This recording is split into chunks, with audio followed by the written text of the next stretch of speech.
Sometimes the most dangerous person in the room is the one who says nothing at all. While others boast and brag, while they flex their muscles and raise their voices, there sits someone in the corner, quiet, unassuming, almost invisible. Society has taught us to mistake silence for weakness, to confuse humility with incompetence. But what happens when that quiet person finally steps into the spotlight? What happens when years of dedication, discipline, and sacrifice reveal themselves in a single moment that changes everything? This is the story of Margaret Chen, a 52-year-old librarian who walked into Precision Firearms Academy on a Tuesday afternoon and left the entire shooting community questioning everything they thought they knew about skill, determination, and the power of underestimation.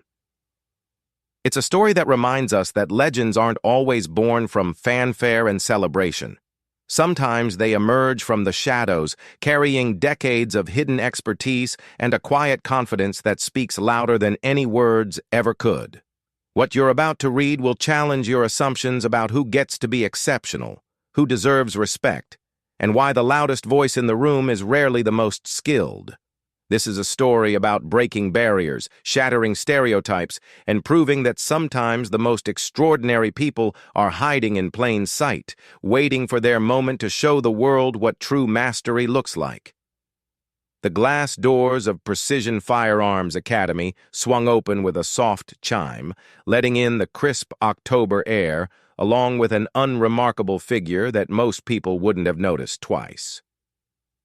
Margaret Chen stepped inside, her sensible black shoes making barely a whisper against the polished concrete floor. At 52, she moved with the careful deliberation of someone who had learned to navigate the world without drawing attention to herself. Her gray cardigan hung loosely over a simple white blouse, and her shoulder-length black hair, streaked with silver, was pulled back in a practical ponytail that suggested function over fashion. The shooting range was bustling with its usual Tuesday afternoon crowd, a mix of off-duty police officers, weekend warriors, and competitive shooters who treated the place like their personal kingdom. The air thrummed with the controlled chaos of firearms training, the sharp crack of gunshots echoing from the range proper, the metallic clatter of magazines being loaded, and the constant hum of conversation that ranged from technical discussions about grain weights to boisterous tales of hunting expeditions.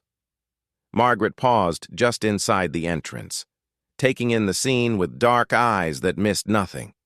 The lobby area was dominated by a massive trophy case that stretched along one wall, its shelves gleaming with awards from local, state, and national competitions.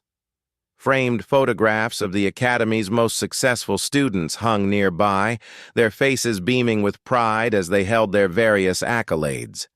The walls were painted in what the designer had probably called tactical gray, and the smell of gun oil and cleaning solvent hung in the air like incense in a church.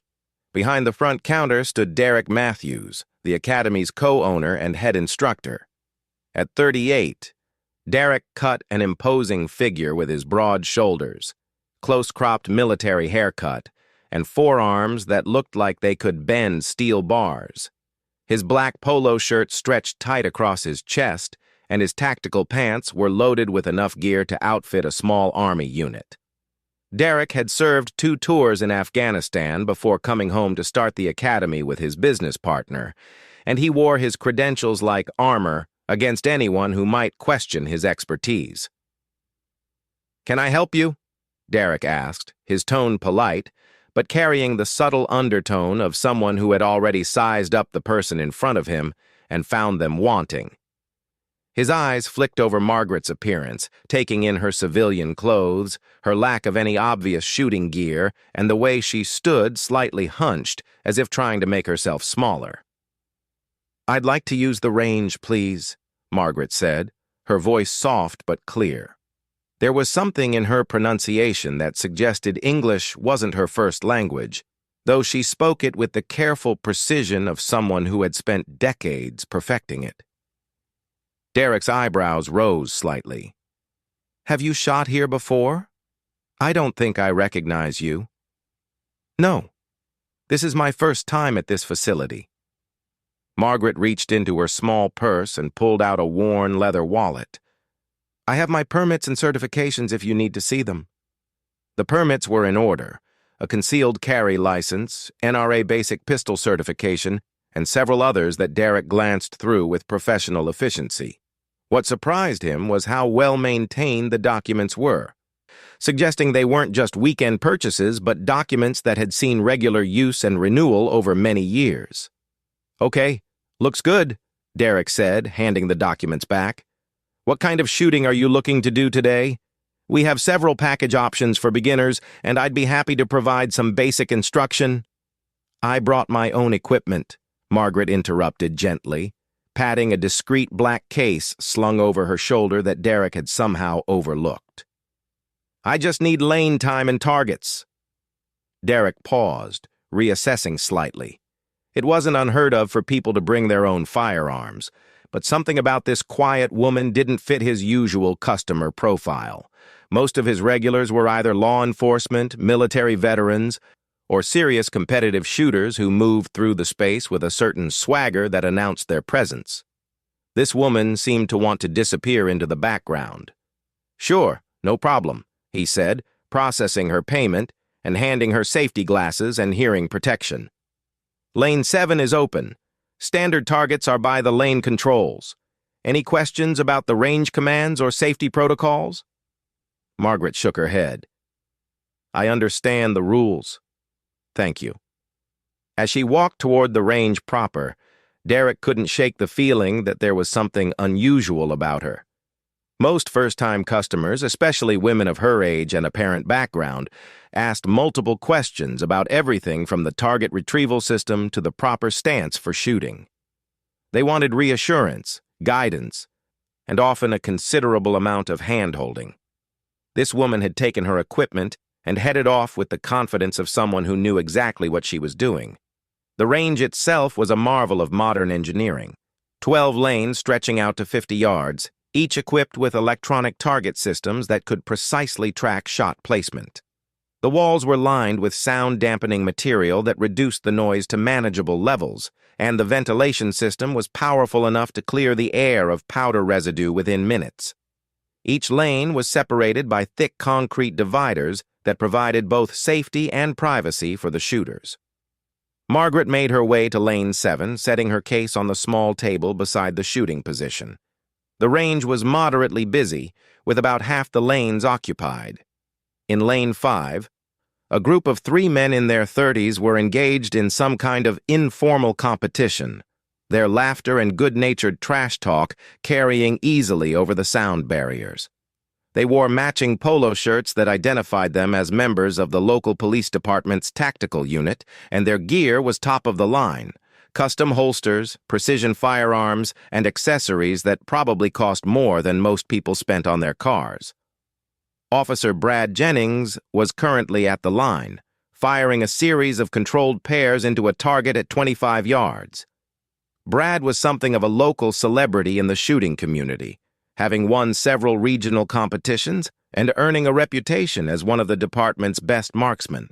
His shots were clean and precise, grouping nicely in the target's center ring with the kind of consistency that came from thousands of hours of practice. "Nice group, Brad," called out his partner, Officer Mike Torres, who was loading magazines at the rear of the lane. "But I still think you're pulling slightly to the right on your follow-up shots." "Your imagination," Brad replied, not taking his eyes off his target. "My groups are tighter than anything you've managed all week." The third member of their group, Sergeant Jim Walsh, chuckled as he cleaned his pistol with practiced efficiency. At 45, Jim was the senior member of the team and had seen more than his share of young officers who thought they were the next Jerry Mikulek. "You boys can argue about precision all you want, but at the end of the day, it's about putting rounds where they need to go when it matters." Brad finished his string of shots and activated the target retrieval system, bringing his paper target forward for inspection. The grouping was indeed impressive. 10 shots clustered in a space no larger than a softball, with most of them in the high-scoring rings. The other officers gathered around to examine the results, offering the kind of technical critique that serious shooters use to push each other toward improvement. "Not bad," Mike admitted grudgingly. "But look at this flyer here. That's what I was talking about with the follow-up shots." As they discussed the finer points of Brad's technique, they became dimly aware that someone had begun shooting in lane 7, just 2 positions over from their location. The sound of gunfire wasn't unusual in a shooting range, of course, but there was something different about these shots, a rhythm and consistency that suggested serious skill rather than casual practice. Margaret had unpacked her equipment with the same quiet efficiency she brought to everything else in her life. Her pistol was a Sig Sauer P226, a full-size service pistol that had seen better days cosmetically, but was clearly maintained with obsessive care. The finish showed honest wear from years of use, but every moving part operated with the smooth precision of a firearm that had been properly maintained by someone who understood the importance of reliability. Her magazines were loaded with premium match-grade ammunition, and her shooting bag contained the kind of small tools and accessories that serious shooters accumulated over years of experience. She had set up a B8 bullseye target at 25 yards, a choice that immediately marked her as someone interested in precision rather than tactical training. The B8 was the standard target for serious pistol competition, featuring a black bullseye surrounded by scoring rings that demanded absolute accuracy for high scores. It was not the kind of target that casual shooters typically chose for their range sessions.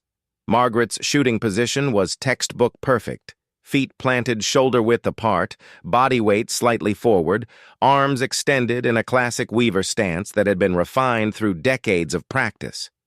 Her grip on the pistol was firm but not tense, her finger placement on the trigger precise, and her sight alignment so consistent that it seemed automatic. When she fired, the recoil was absorbed smoothly through her entire body, the pistol returning to battery with minimal disturbance to her sight picture. What caught the attention of the officers in Lane 5 wasn't just the technical proficiency of her shooting, but the absolute silence with which she went about her business. Most shooters, especially skilled ones, tended to display their expertise in various ways. They talked about their equipment, analyzed their shots aloud, or engaged in the kind of technical discussions that demonstrated their knowledge. Margaret simply shot, examined her target through a small spotting scope, made tiny adjustments to her position, and shot again. "Hey, check out the lady in 7, Mike whispered to his partners, trying to be discreet. "She's not messing around." Brad glanced over, initially prepared to dismiss whatever amateur efforts were happening in the next lane. What he saw made him pause. Margaret was in the middle of firing a slow-fire string, and even from his position 2 lanes over, he could see that her technique was absolutely solid.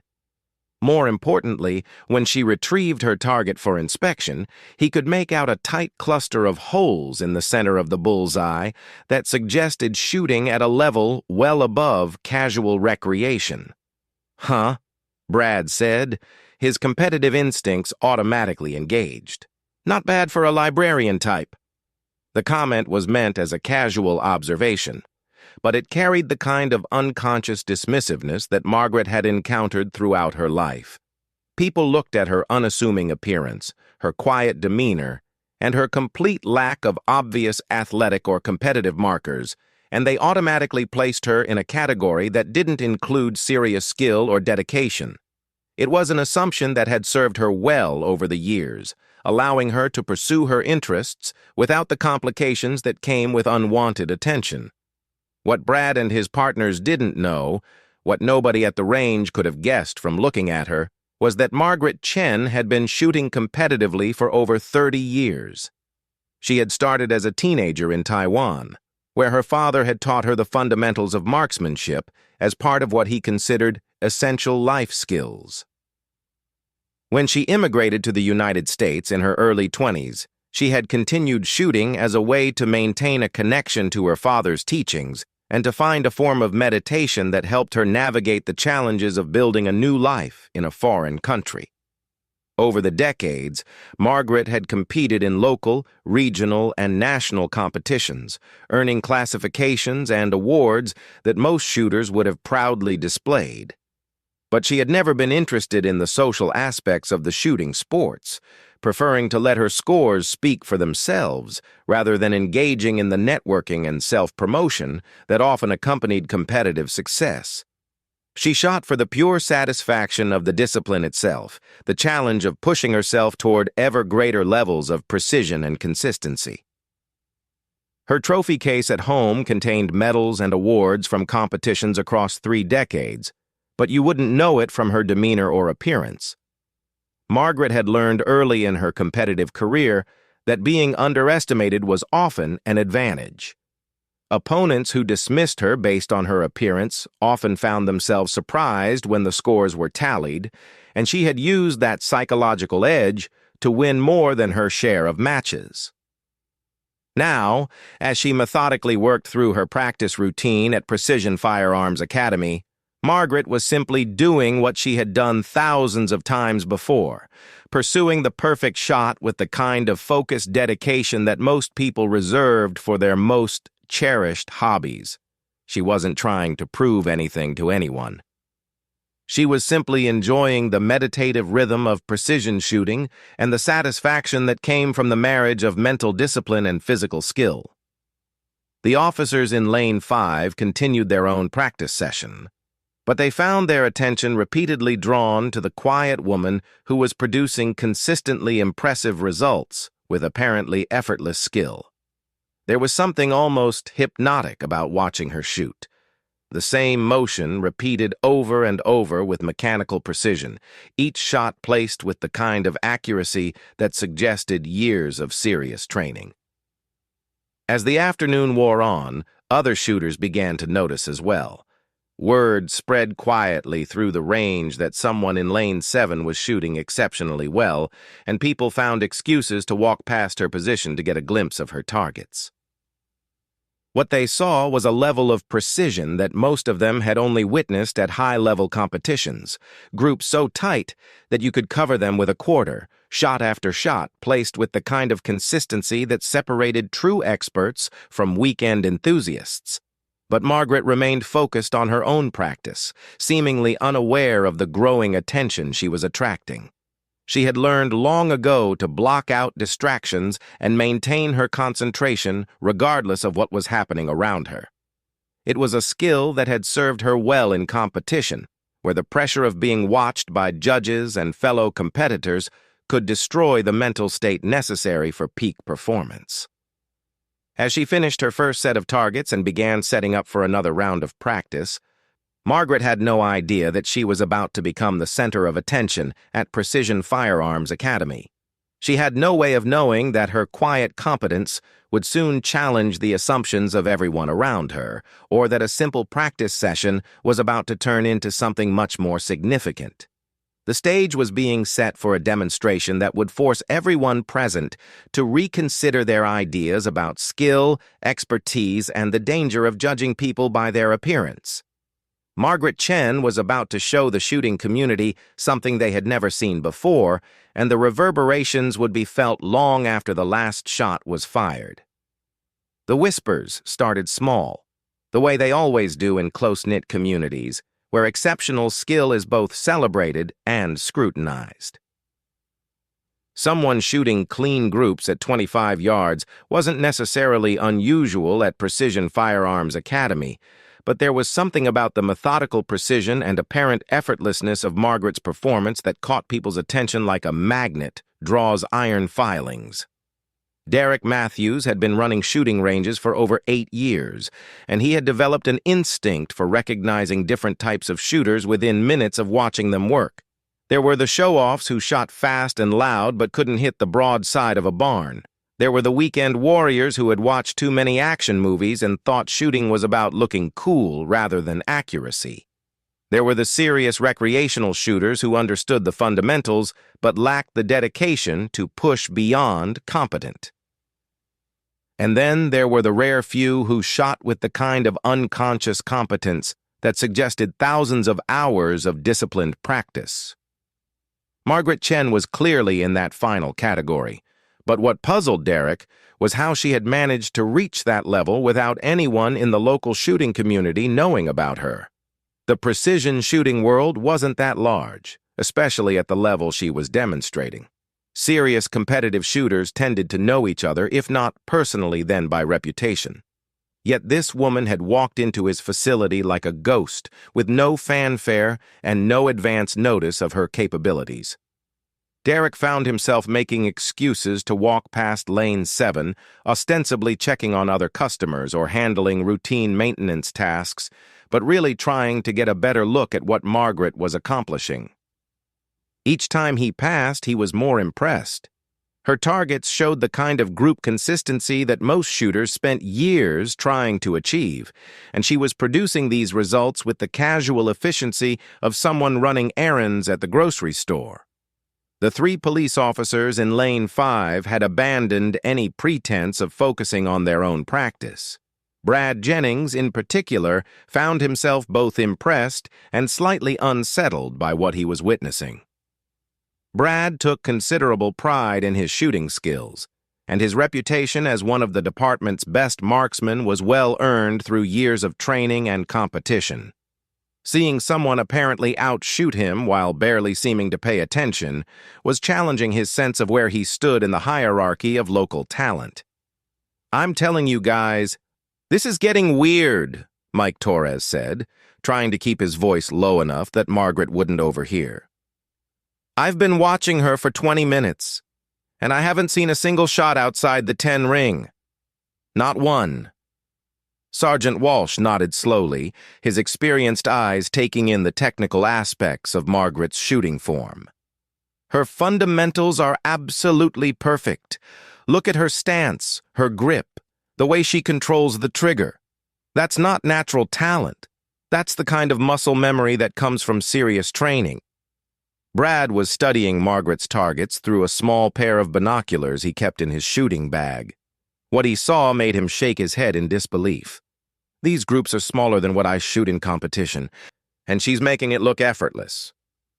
The conversation was interrupted by the arrival of Tommy Rodriguez, a local shooting instructor who had stopped by to pick up some ammunition for his weekend classes.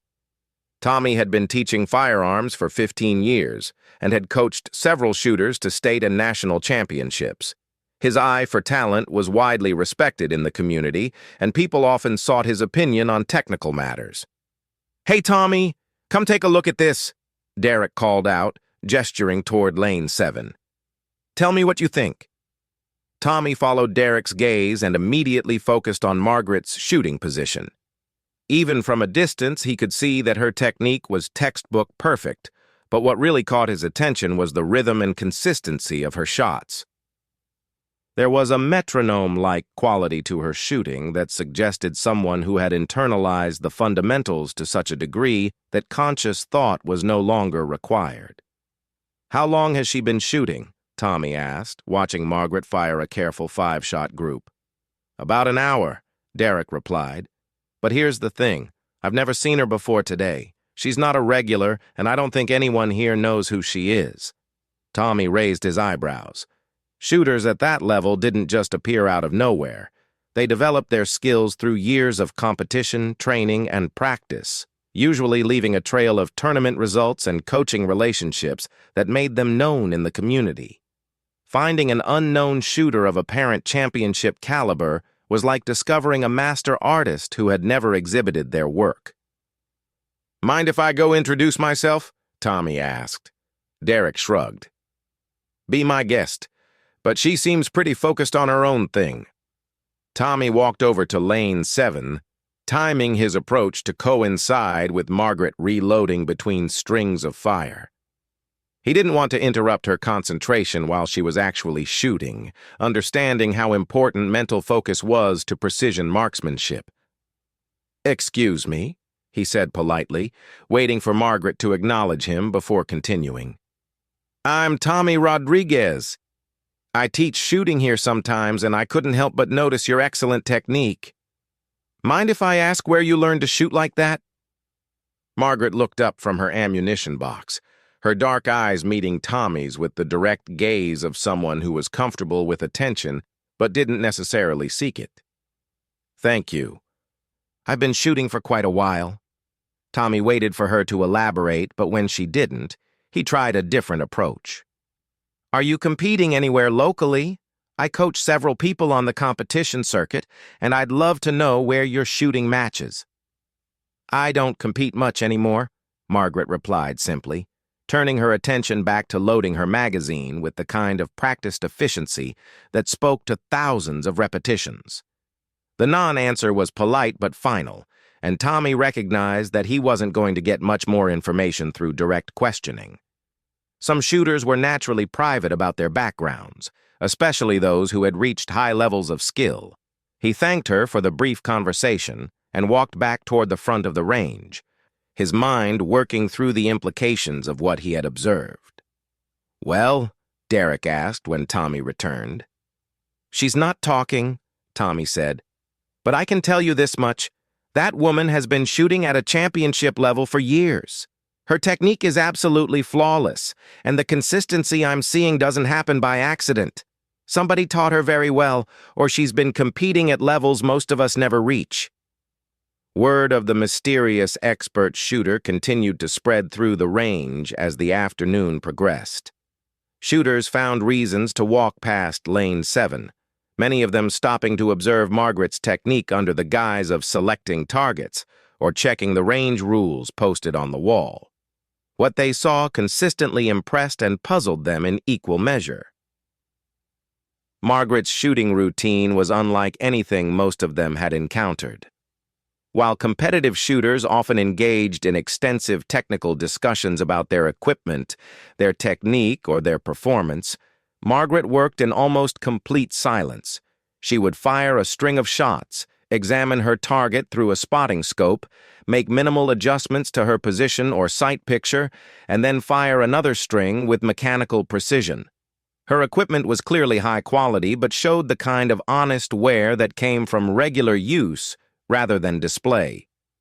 Her pistol was a Sig Sauer P226 that had obviously been customized for competition. The trigger had been worked by a skilled gunsmith, the sights were adjustable match-grade components, and the grip had been modified for optimal ergonomics. But unlike many competitive shooters who treated their equipment like jewelry, Margaret's gear was clearly meant to be used rather than admired. What really set her apart, though, was the absolute consistency of her results. Most shooters, even very good ones, would have occasional flyers, shots that strayed outside their normal group size due to momentary lapses in concentration or minor technical errors. Margaret seemed to have eliminated that variable entirely. Every shot went exactly where it was supposed to go, with the kind of reliability that most people associated with machine precision rather than human skill. Dr. Sarah Kim, a local physician who shot recreationally on weekends, found herself fascinated by the psychological aspects of Margaret's performance. Sarah had always been interested in the mental side of precision sports, understanding that success at high levels was as much about mental discipline as physical skill. Watching Margaret shoot was like observing a masterclass in focus and concentration. "It's almost meditative," Sarah commented to her shooting partner Lisa Chen, who worked as a physical therapist and understood the biomechanics of skilled movement. "She's so completely absorbed in what she's doing that external distractions just seem to bounce off her." Lisa nodded, studying Margaret's shooting stance with professional interest. "Look at her posture and muscle control. There's no wasted movement, no unnecessary tension. Every aspect of her position is optimized for stability and consistency."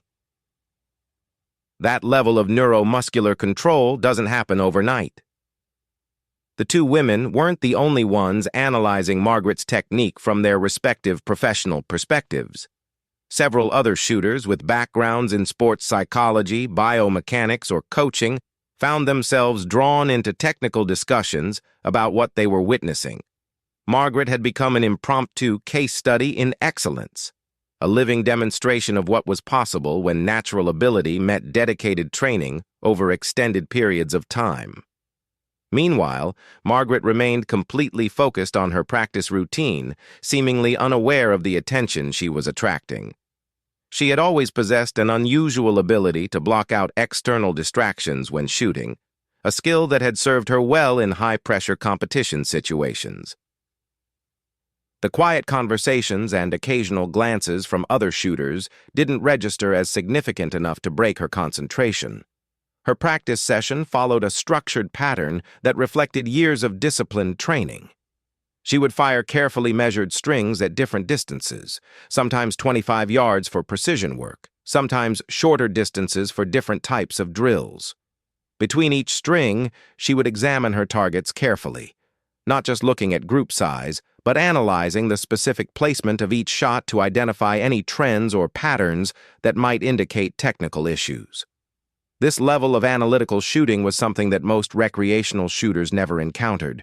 For them, hitting the target was success, and anything in the scoring rings was cause for satisfaction. But Margaret was operating at a level where success was measured in fractions of inches, where the difference between an excellent shot and a perfect shot could determine the outcome of a championship match. As the afternoon wore on, the number of people aware of Margaret's exceptional shooting continued to grow. Derek found himself fielding questions from curious customers who wanted to know who she was and where she had learned to shoot. The fact that he couldn't answer these questions only added to the mystery and made people more curious. She paid cash, didn't provide much information beyond what was required for the liability forms, Derek explained to a small group that had gathered near the front counter. All I can tell you is that her paperwork is in order and she clearly knows what she's doing. Tommy Rodriguez had called two of his coaching colleagues to let them know about what he was witnessing. Both men promised to stop by if they could get away from their other commitments, curious to see this unknown shooter who had apparently appeared from nowhere with championship-level skills. The situation was developing into something unprecedented in Derek's experience. He had seen skilled shooters before, including national champions and Olympic-level athletes who occasionally used his facility. But those individuals came with reputations and advance notice. Sponsors, coaches, and media attention usually preceded them. Margaret Chen had simply walked in off the street like any other customer and proceeded to demonstrate shooting skills that exceeded what most people thought possible. As Margaret prepared to begin another series of precision shots, she had no idea that she was becoming the subject of increasingly intense scrutiny from some of the most knowledgeable firearms enthusiasts in the region. She had no way of knowing that word of her performance was beginning to spread beyond the confines of the range itself, carried by text messages and phone calls to coaches, competitors, and shooting enthusiasts throughout the area. The quiet woman who had sought nothing more than a peaceful practice session was about to become the center of attention in a way that would challenge everything people thought they knew about skill, training, and the assumptions we make about others based on appearance. The stage was being set for a demonstration that would be talked about in shooting circles for years to come. But Margaret Chen remained focused on the only thing that mattered to her: the pursuit of the perfect shot. By 4:30 in the afternoon, Precision Firearms Academy had taken on the atmosphere of a sporting event rather than a typical Tuesday practice session. Word had spread through the local shooting community with the kind of speed that only genuine excitement could generate. Text messages, phone calls, and social media posts had drawn additional shooters to the range, all curious to witness what multiple reliable sources were describing as extraordinary marksmanship by an unknown woman. Margaret remained completely absorbed in her practice routine, methodically working through drills that she had refined over 3 decades of competitive shooting. Her current exercise involved firing precise shot groups at 35 yards, a distance that challenged even experienced marksmen. The targets at this range were small enough that maintaining accuracy required absolute control of every variable: breathing, trigger control, sight alignment, and follow-through had to be executed with mechanical precision. What made her performance even more remarkable was the casual efficiency with which she approached each shot.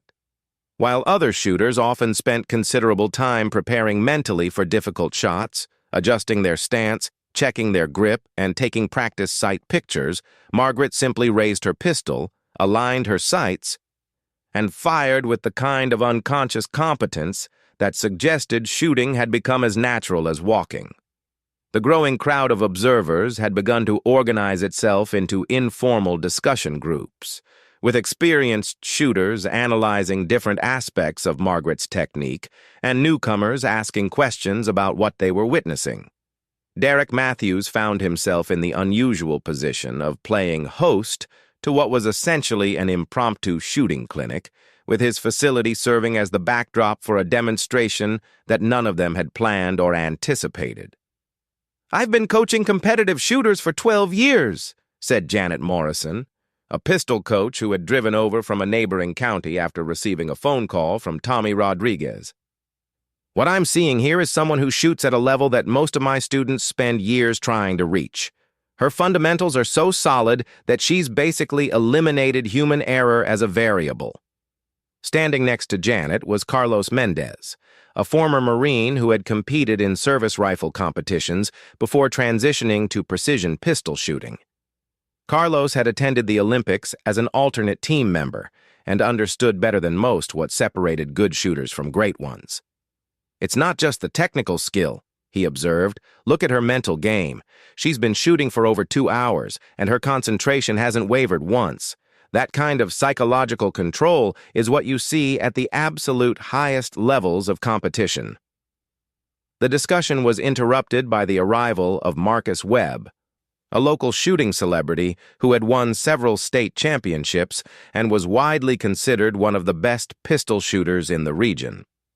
Marcus had a reputation for being somewhat boastful about his accomplishments, often dominating conversations with detailed accounts of his competitive successes. His presence always seemed to shift the social dynamics of any shooting-related gathering, as people either sought his approval or tried to impress him with their own knowledge. "So where's this mystery shooter everyone's been texting me about?" Marcus asked, scanning the range with the kind of proprietary interest that suggested he considered himself the standard by which other shooters should be measured. Derek pointed toward Lane 7, where Margaret was in the process of firing another precise group. "She's been shooting like that for over 2 hours. Hasn't had a bad target yet." Marcus studied Margaret's shooting position with the critical eye of someone accustomed to evaluating technique. What he saw was undeniably solid. Textbook stance, perfect grip, smooth trigger control. But he had seen good technique before.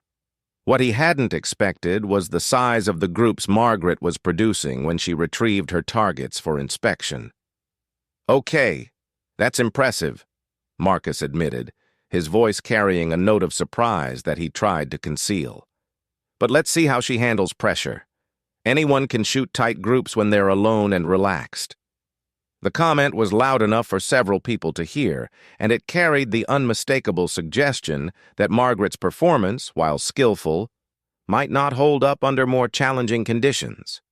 It was exactly the kind of dismissive remark that Marcus had built his reputation on, the ability to minimize other people's accomplishments while positioning himself as the ultimate judge of shooting skill. Tommy Rodriguez bristled at the implication. "She's been shooting under observation for the past hour and hasn't shown any signs of nerves. I think her mental game is probably stronger than you're giving her credit for." "Maybe," Marcus replied with a shrug. "But there's a big difference between having people watch you and having someone actually challenge you to perform. I've seen plenty of range heroes who could shoot great groups right up until they had to compete against someone else." The tension in Marcus's voice was subtle, but unmistakable to anyone who knew him well.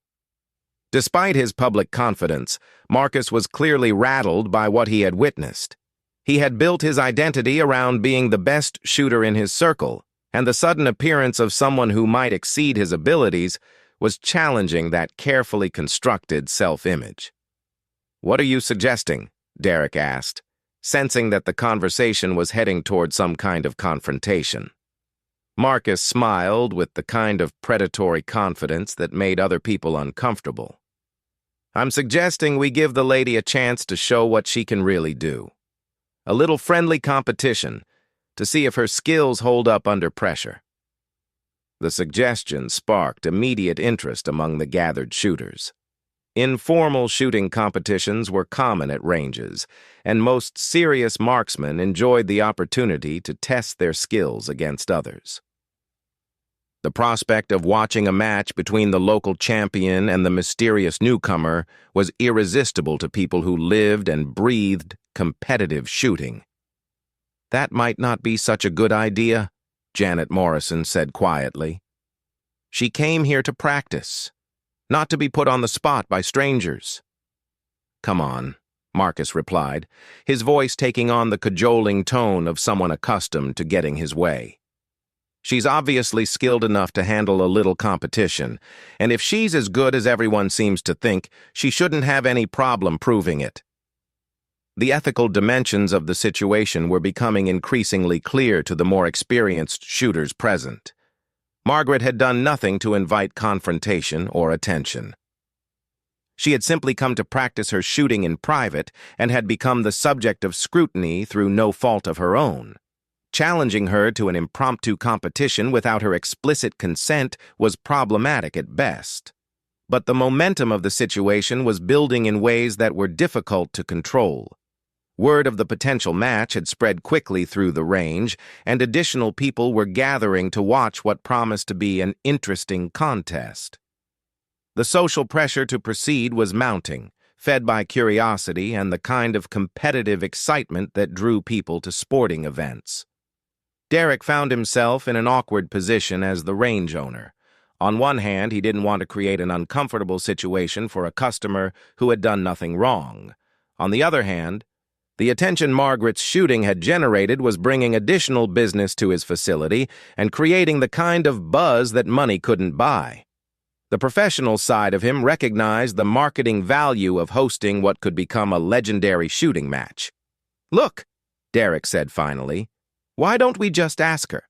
If she's interested in a friendly competition, great. If not, we respect that and let her finish her practice in peace." It was a reasonable suggestion, but everyone present understood that once the question was asked, social pressure would make it difficult for Margaret to decline without appearing unsporting or intimidated. The situation had evolved beyond simple curiosity into something that would require careful handling to avoid creating an unpleasant experience for everyone involved. Marcus, sensing that momentum was on his side, began preparing his equipment for what he clearly expected to be an easy victory. His custom pistol was a work of art, a high-end competition gun that had been precisely tuned by one of the country's premier gunsmiths. The weapon had cost more than most people's cars and represented the absolute pinnacle of precision shooting technology. Marcus's shooting gear was similarly impressive, from his custom-fitted hearing protection to his precision shooting jacket designed to provide maximum stability. "I'll keep it simple," Marcus announced to the gathering crowd. "Standard precision course of fire at 25 yards. Best aggregate score wins. Nothing fancy, just straight shooting skill." The challenge he was proposing was indeed straightforward, the kind of shooting that formed the backbone of competitive marksmanship. 25 yards was far enough to demand genuine skill, but close enough that equipment differences wouldn't be decisive. It was a test of pure shooting ability, exactly the kind of competition that would definitively settle questions about relative skill levels. As Derek prepared to approach Margaret with the proposed competition, he couldn't shake the feeling that events were moving beyond his control. What had started as an ordinary Tuesday afternoon at the range was becoming something else entirely, a confrontation that would either validate or destroy reputations that had been years in the making. Margaret continued shooting, apparently unaware that her afternoon practice session was about to become the center of a drama that would be remembered and discussed in the local shooting community for years to come. She had no way of knowing that her quiet pursuit of precision was about to collide with egos, expectations, and assumptions that had nothing to do with the pure love of marksmanship that had brought her to the range in the first place. The stage was set for a demonstration that would challenge everything the witnesses thought they knew about skill, humility, and the danger of underestimating the quiet person in the corner. Margaret Chen was about to face a test that would reveal not just her shooting ability, but the character and values that had shaped her into the person she had become. The quiet woman was about to show a room full of people what true mastery looked like when it was built on something more substantial than ego and self-promotion. As Derek walked toward Lane 7 to present Marcus's challenge, the range fell into an expectant silence.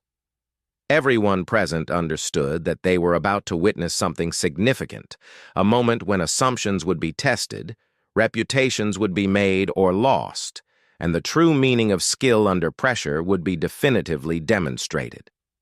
Margaret was about to step out of the shadows and into a spotlight she had never sought, carrying with her decades of dedication, discipline, and quiet determination that would soon reshape everything the shooting community thought it knew about excellence. Derek Matthews approached Lane 7 with the careful deliberation of someone who understood that the next few minutes would likely determine the atmosphere of his shooting range for weeks to come.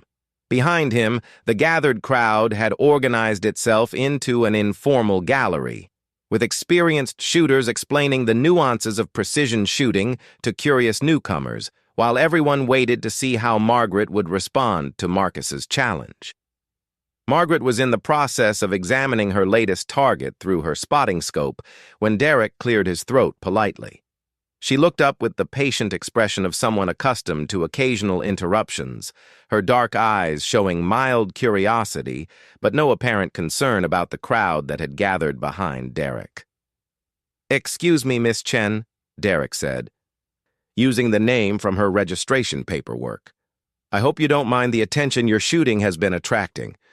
Word has gotten around about your exceptional skill, and there's been some interest in a friendly competition, if you'd be interested." Margaret set down her spotting scope and turned to face Derek fully, her gaze moving past him to take in the assembled crowd for the first time since she had begun shooting. The number of people watching her came as something of a surprise.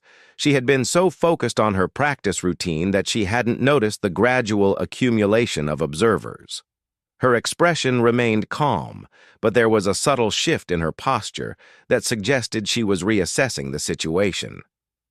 "What kind of competition?" she asked, her voice carrying the same quiet tone she had used throughout the afternoon.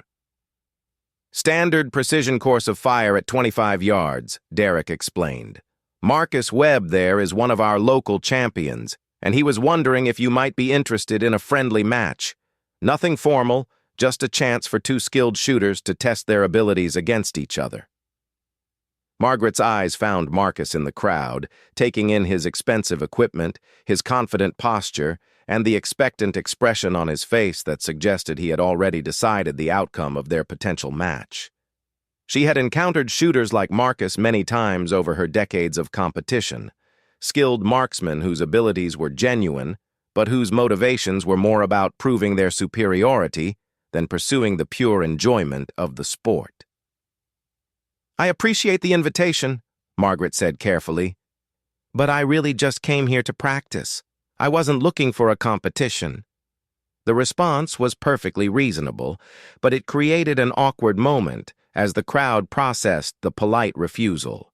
Marcus's face showed the first signs of irritation, his ego apparently stung by the implicit suggestion that competing against him wasn't worth the effort. Several people in the gathered group exchanged glances, uncertain whether they were witnessing prudent humility or strategic avoidance.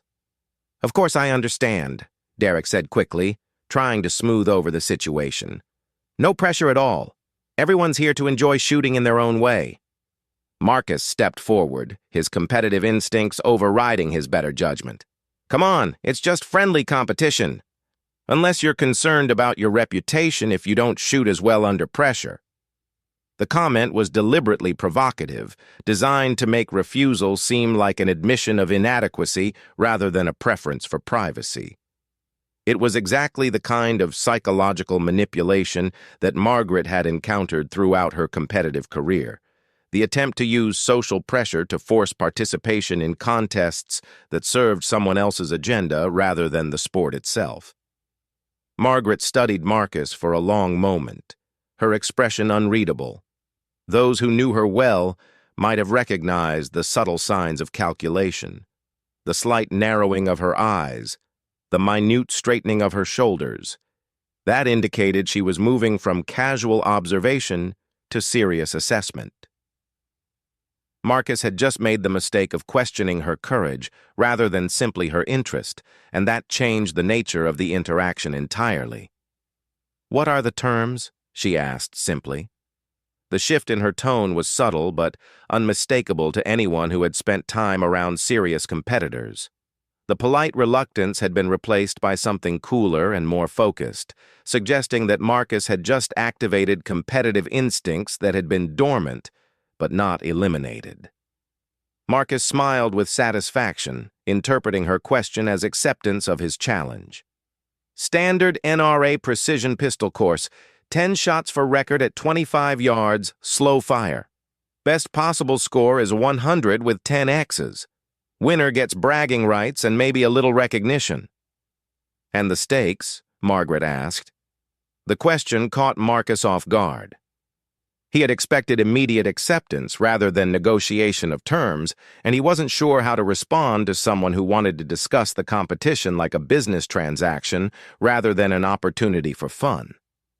"Stakes?" he repeated, buying time to think. "What does the winner receive, and what does the loser forfeit?" Margaret clarified. "If we're going to compete, there should be something meaningful at stake beyond just bragging rights."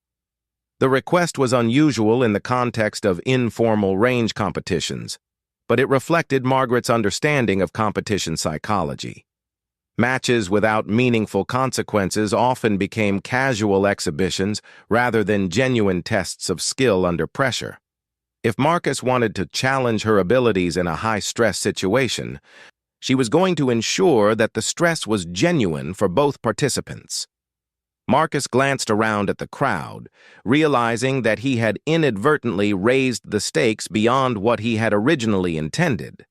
What had started as a simple challenge was becoming something more formal and public, with implications for his reputation that he hadn't fully considered. But backing down now, in front of this many witnesses, would be even more damaging to his standing in the community. "Loser pays for the winner's range time and ammunition for the match," he said finally, "and loser admits publicly that the winner is the better shooter." Margaret nodded slowly as if considering the proposal. "And you're confident in your ability to win this competition?" "I've been shooting competitively for 15 years, Marcus replied, his chest puffing out slightly with pride.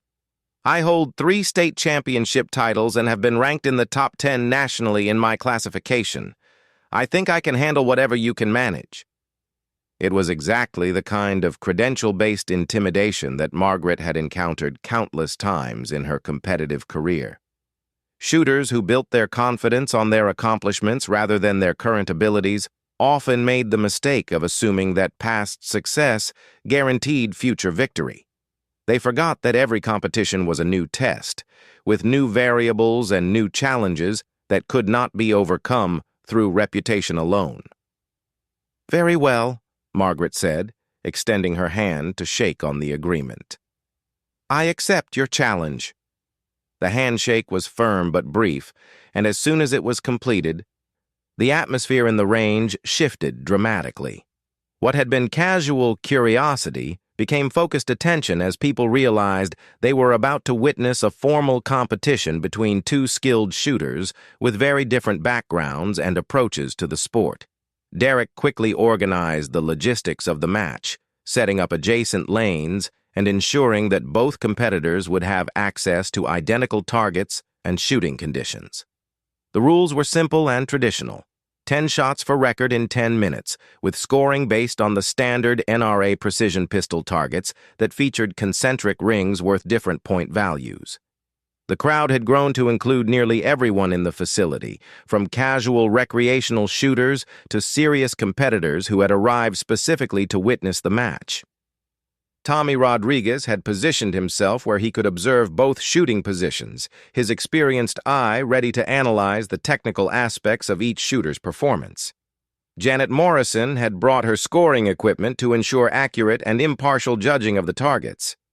Marcus spent considerable time preparing his equipment and mental state for the competition, engaging in the kind of elaborate pre-match routine that many competitive shooters develop to manage their nerves and optimize their performance.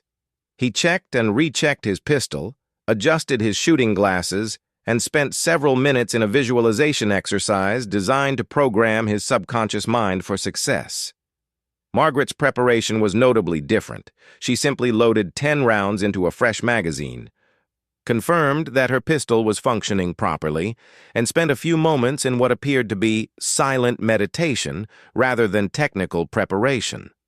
Her approach suggested someone who had reached a level of skill where equipment concerns were minimal and mental preparation was more about achieving calm focus than building confidence.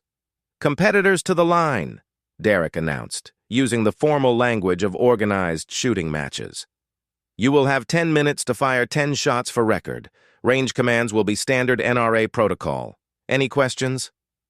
Both shooters indicated their readiness, though their body language suggested very different mental states. Marcus appeared energized and focused, his movements sharp and precise as he took his shooting position. Margaret seemed almost relaxed, settling into her stance with the fluid grace of someone who had performed the same motions thousands of times before. "Load," Derek commanded. Both shooters inserted their magazines and chambered rounds with practiced efficiency. Marcus's movements were precise and mechanical, reflecting years of disciplined training. Margaret's actions were equally skilled, but seemed more natural, as if handling the firearm was as automatic as breathing. "Commence firing." Marcus raised his pistol first, taking several seconds to establish his sight picture before firing his first shot. The report was sharp and clean, and he immediately lowered his weapon to check his target through his spotting scope. The shot had broken in the 9 ring, just outside the perfect 10. A good start, but not the perfect beginning he had hoped for. Margaret took longer to fire her first shot, but when she did, the follow-through was so smooth that the recoil seemed to barely disturb her shooting position. She fired without checking her target, immediately preparing for her second shot with the kind of rhythm that suggested complete confidence in her process. The difference in their approaches became more apparent as the match progressed. Marcus shot with careful deliberation, checking each shot and making minor adjustments to his position and sight picture between rounds. His technique was solid and his shots were well placed, but there was visible tension in his posture that suggested he was working hard to maintain his performance level. Margaret shot with metronomic consistency, firing at regular intervals without apparent concern for individual shot placement. Her confidence in her process was absolute. She aimed, fired, and moved immediately to the next shot without the self-doubt that plagued many competitors. Her shooting position remained virtually unchanged throughout the string, suggesting muscle memory so ingrained that conscious control was unnecessary. As the minutes passed, the crowd watched in fascination as 2 very different philosophies of competitive shooting played out side by side. Marcus represented the modern approach, technically sophisticated, equipment-intensive, and psychologically complex. Margaret embodied something older and more fundamental, pure marksmanship skills refined through decades of practice until they became almost instinctive. When the final shots were fired and the time limit expired, both competitors stepped back from the line with the relief that comes from completing a challenging performance under pressure. Marcus appeared satisfied with his effort, confident that his technical preparation and competitive experience had served him well. Margaret simply set her pistol down and waited quietly for the targets to be scored. The scoring process took several minutes as Janet Morrison carefully evaluated each shot using precise measuring tools to determine point values for borderline hits. The crowd gathered around the scoring table, trying to get glimpses of the targets while maintaining enough distance to allow the judge to work without interference. When the final scores were tallied and verified, the results sent a ripple of amazement through the assembled observers. Marcus had shot well. His 94 out of 100 possible points represented solid competitive shooting that would have won many local matches.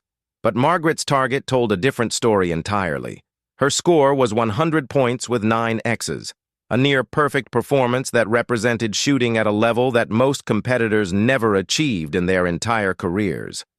9 of her 10 shots had hit the X ring, the small inner circle that marked the absolute center of the target.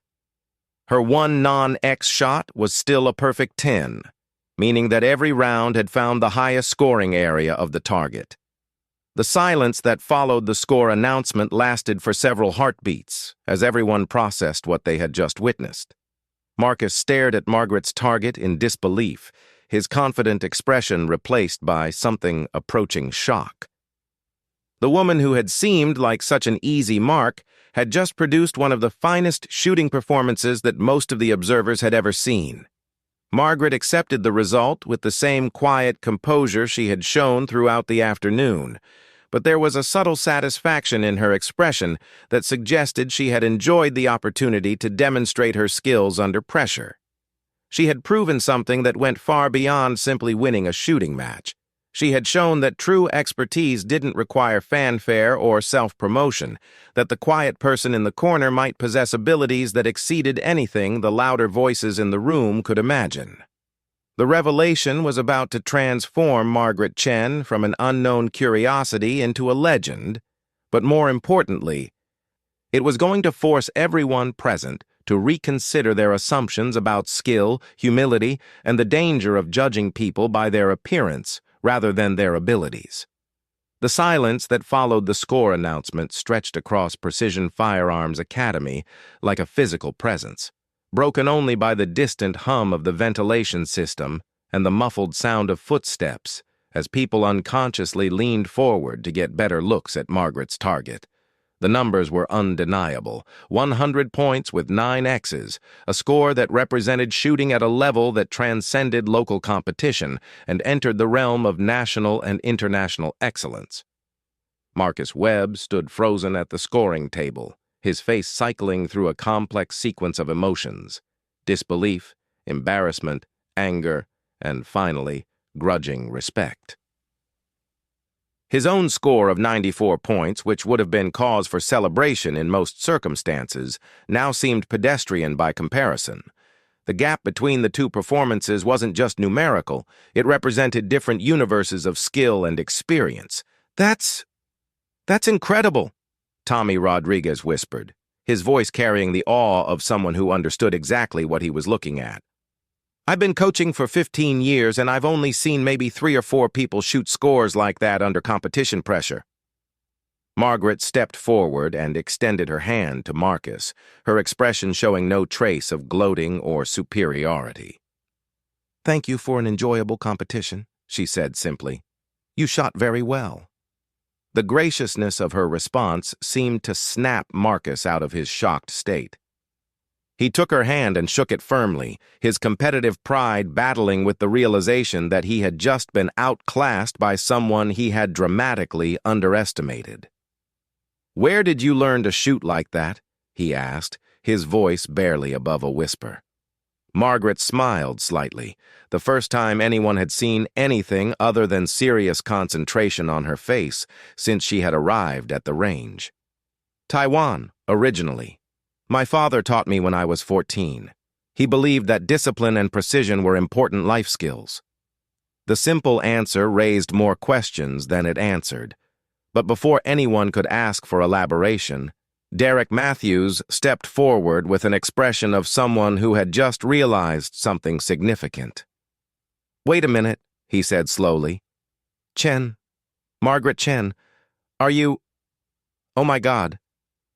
Are you Maggie Chen?" The name hit the gathered crowd like a physical force.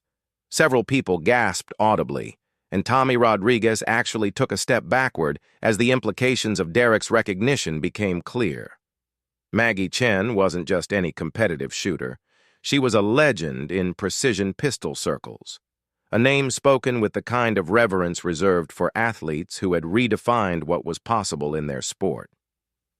"You haven't used that name in many years," Margaret said quietly, neither confirming nor denying Derek's guess.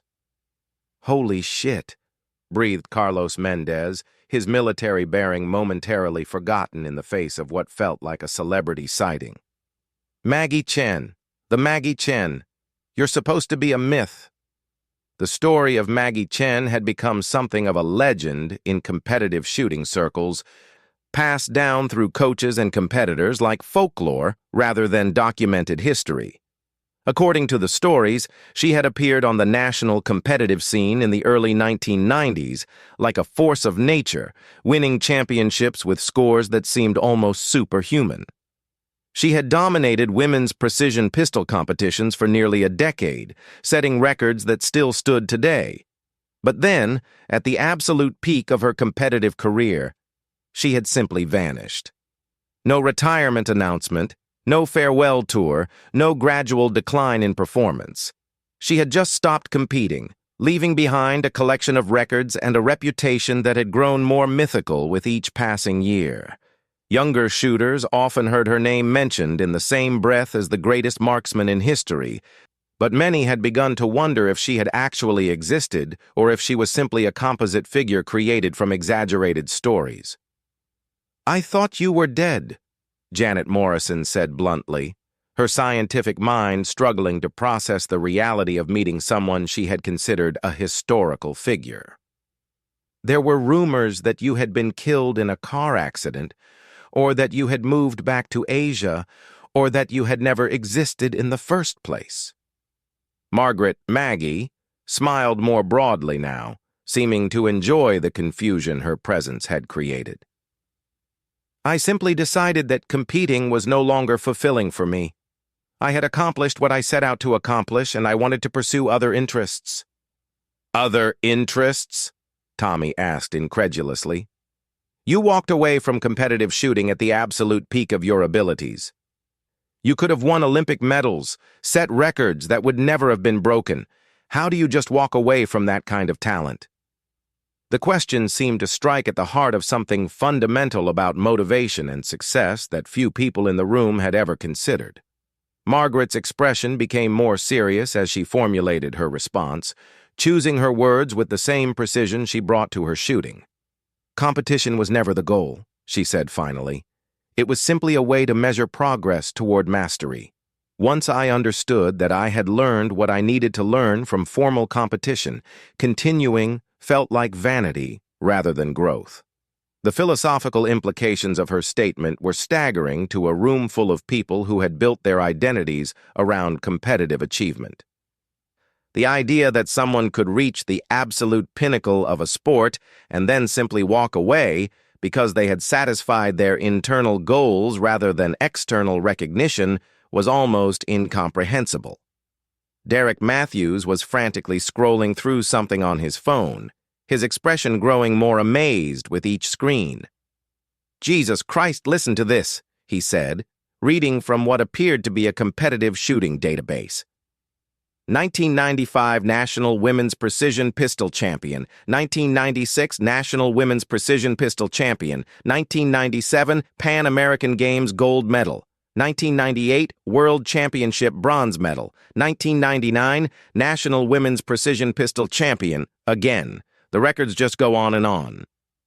"And then nothing," Carlos added, looking over Derek's shoulder at the screen. "After 1999, it's like she just disappeared from the sport entirely." Margaret listened to the recitation of her competitive achievements with the detached interest of someone hearing about events from someone else's life. The woman standing in Lane 7 of Precision Firearms Academy seemed almost unconnected to the champion whose accomplishments were being cataloged on Derek's phone. "That was a different time in my life," she said simply. "I was young and hungry to prove myself, to show that someone who looked like me could excel in a sport dominated by others." Once I had proven that point, the motivation changed. Marcus Webb finally found his voice, though it carried a note of bewilderment that suggested he was still processing the revelation. But you could have kept winning. You could have set records that would have lasted forever.